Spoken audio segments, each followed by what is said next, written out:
WhatsApp guys, welcome back once again. So दोस्तों, आज हम लोग स्वीट होम का एपिसोड 3 एक्सप्लेन करने जा रहे हैं। तो इसे शुरू करने से पहले हम आपको पिछले एपिसोड का थोड़ा सा रिकैप दे देते हैं, जहां हमने देखा था कि सीओ ने उन बच्चों को बचा लिया था, पर उन्हें अब उसकी सेफ जगह पर पहुंचाना है। लेकिन इससे पहले हमें पता चल जाता है कि सीओ भी अब इन्फेक्टेड हो चुका है, और वहीं दूसरी ओर फायर फाइटर लड़की बेसमेंट में लाइट चेक करने जाती है क्योंकि उनकी बिल्डिंग की लाइट चली गई थी। अब इसके आगे की कहानी हमें इस एपिसोड में देखने को मिलेगी।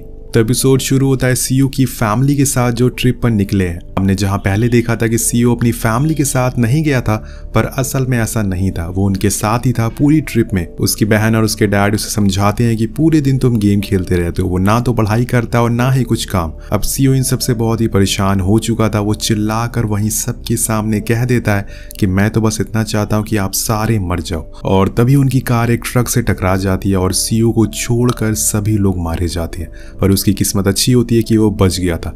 इसलिए कहते हैं कि कोई भी बात सोच समझकर बोलनी चाहिए, क्या पता वो अगले ही पल सच हो जाए। अब महीनों के बाद जब उसे होश आता है तो वो अपनी फैमिली के बारे में उसे पता चलता है, और उसके चेहरे पे जरा भी दुख नहीं था क्योंकि वो अपनी फैमिली से परेशान हो चुका था।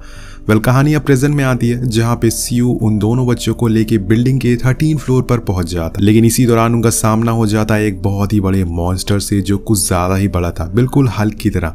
अब सीओ उसका पैर पकड़ लेता और बच्चों से कहता है कि जाओ यहाँ से भाग जाओ, और तब तक बच्चे ऊपर भाग जाते हैं। पर वही मॉन्स्टर सीओ को बहुत मारता और उसकी आवाज सुन के जंग और जेसो वहां आ जाते हैं। जंग पीछे से हमला करता है, जिससे वो मॉन्स्टर घायल हो जाता है, जिसका फायदा उठा के जंग सीओ को लेकर वहां से दूर चला जाता है। पर यहाँ जेसो को पता चलता है कि सीओ इन्फेक्टेड हो चुका है। अब ये जानकर वो उसे मारने वाली होती है, पर जंग मना कर देता है क्योंकि अभी तक सीओ ने अपना होश नहीं खोया था, और इसीलिए वो उसे जिंदा रखते हैं और अपने साथ रखते हैं। अब सीओ कहता है कि हमें उन दोनों बच्चों को कैसे भी करके बचाना होगा क्योंकि वो अकेले हैं, उनका फैमिली मर चुकी है, और वो तीनों उन्हें बचाने के लिए निकल जाते हैं। अब यहाँ हम उस टेप वाले गैंगस्टर को देखते हैं जो खिड़की पर खड़ा होकर सिगरेट पी रहा होता है, और उसके चेहरे पे जरा भी डर नहीं था। और उसके कमरे में हम किसी का पोस्टर भी देखते हैं। जरूर इस बंदे को इन सब चीजों के बारे में कुछ पता है। अब सीओ, जंग और जेसो 13 फ्लोर जाने के बजाय बीच सीढ़ियों पे ही फंस जाते हैं, और तभी उनके सामने वो कटे सर वाला मॉन्स्टर आ जाता है, जो देख तो नहीं सकता लेकिन सुन जरूर सकता है। अब इतने खतरनाक मॉन्स्टर को देखकर किसी की भी पैंट गीली हो जाएगी, जैसे कि यहाँ उन बच्चों की हो जाती है, जिसकी आवाज वो सुन लेता है। और वो जैसे ही उन पर हमला करता है, वहां पर हल्क वाला मॉन्स्टर आ जाता है, और जिसके बाद दोनों में घमासान लड़ाई होना शुरू हो जाती है। वो हल्क मॉन्स्टर उसे बुरी तरह से पीटता और बाहर फेंक देता है। कुछ देर बाद बच्चे अंकल के रूम के बाहर पहुंच गए थे, लेकिन तभी वहां वो मॉन्स्टर आ जाता है। अब तो यहाँ उन्हें बचाने वाला कोई नहीं था, लेकिन यहीं रुकिए, यहाँ होती है उसी औरत की एंट्री जिसका बच्चा एक्सीडेंट में मारा गया था।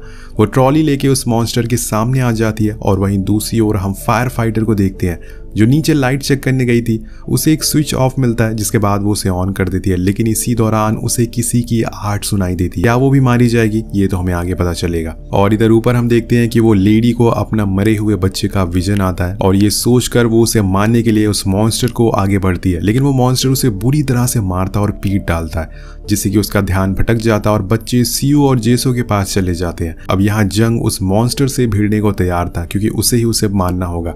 वो उसका ध्यान अपनी तरफ करता है, जिसके बाद वो मॉन्स्टर उसके पीछे भागना शुरू कर देता है, और बड़ी ही चालाकी से वो उसे विंडो से नीचे गिरा देता है। वहीं सीओ उन बच्चों को लेके अंकल के रूम तक पहुंच जाता है। इधर हम उसी लेडी को देखते हैं जो इतनी मार खाने के बाद भी जिंदा थी क्योंकि वो इन्फेक्टेड हो चुकी थी, लेकिन उसने भी अपना होश नहीं खोया था, जैसे कि सीओ ने नहीं खोया था। इसके बाद हम प्रेसिडेंट को टीवी में देखते हैं जो सबको अनाउंसमेंट करके बताते हैं कि सभी को बच के रहना है, अपने अपने घर में सेफ रहना है, हमारी सबसे पहली प्रायोरिटी आप लोग हैं। लेकिन तभी उन्हें भी कुछ होने लगता और वो भी इन्फेक्टेड हो जाते हैं और कहते हैं कि तुम में से कोई भी नहीं बचेगा। जो भी लोग उन्हें देख रहे थे वो सारे लोग डर जाते हैं कि अगर गवर्नमेंट के लोग सेफ नहीं है तो जनता का ख्याल कौन रखेगा। ऊपर जेसो अपने रूम में जाती है, जहां वो कुछ जरूरी चीजों को इकट्ठा करने लगती है ताकि उनका काम चल सके। अब सारे उस अंकल के रूम में पहुंच जाते हैं, जहाँ पे अंकल उन्हें खाना वगैरह खिलाते हैं, इन्हें कैसे लड़ाई करनी है ये बातें भी बताते हैं। लेकिन सीईओ के मन में बस एक ही सवाल था कि ये सब आखिर शुरू कैसे हुआ, अगर शुरू हुआ तो ये खत्म कैसे होगा। अब सभी को निराश और दुखी देखकर अंकल उन्हें हौसला देते हैं और दिमाग से काम लेने को बोलते हैं। इसी बीच हम उसी फायर फाइटर को भी देखते हैं जो बेसमेंट में लाइट चेक करने गई थी, लेकिन इसी समय वो उल्टी लटकी हुई है, वो भी स्पाइडर वेब में। वहां उसके अलावा कोई और भी है जिसके पास कई सारी कीज मौजूद है।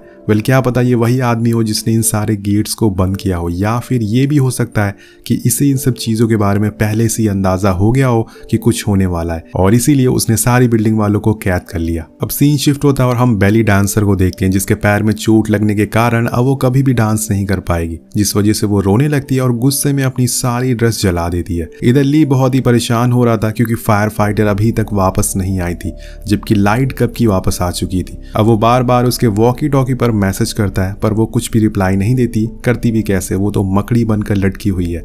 अब धीरे धीरे रात होने लगती है और एक एक करके सभी लोग पहरेदारी देने लगते हैं ताकि सब लोग सेफ हो गए। अगर सब सो गए तो वो मॉन्स्टर इन्हें सोते हुए खा जाएगा। तभी सीओ कहता है कि अगर मैं मॉन्स्टर बन गया तो मुझे मार देना, क्योंकि उसे ये बात अच्छे से पता थी कि वो इन्फेक्टेड हो चुका है और किसी भी समय मॉन्स्टर बन सकता है। लेकिन सोचने वाली बात ये थी कि ये मॉन्स्टर कहाँ से आए हैं। अगर काटने से मॉन्स्टर बनते हैं लोग तो सीओ अभी तक इंसान कैसे है। वेल क्या पता इसके बारे में हमें आगे कुछ और पता चल सके। अब कुछ ही देर में सुबह हो जाती है और हम शहर के कई हिस्सों के मॉन्स्टर को हर जगह तबाही मचाते हुए देखते हैं। इधर बिल्डिंग में सब लोग भूखे होते हैं तो वो उसी शॉप ओनर के पास जाते हैं खाने के लिए, पर वो शॉप का गेट बंद कर देता है, ये बोलते हुए कि अभी किसी को खाना नहीं मिलेगा, पहले सबको पैसे देने पड़ेंगे। अब सब उस पर चिल्लाते हैं कि यहाँ सबकी जान खतरे में और तुम्हें पैसे की पड़ी है, लेकिन वो बहुत ही ढीठ इंसान होता है, वो किसी की भी नहीं सुनता। अब इसी बीच हम उसी टेप वाले आदमी को देखते हैं जिसको गैंगस्टर ने कैद करके रखा हुआ। वो अपना बैग लेके बाहर नीचे उतरता है और सबको खाना बांटने लगता है। पहले तो सब सोचते हैं कि आखिर ये अपना खाना हमें क्यों दे रहा है, लेकिन सब इतने भूखे होते हैं कि बिना कुछ सोचे समझे वो खाना खा लेते हैं।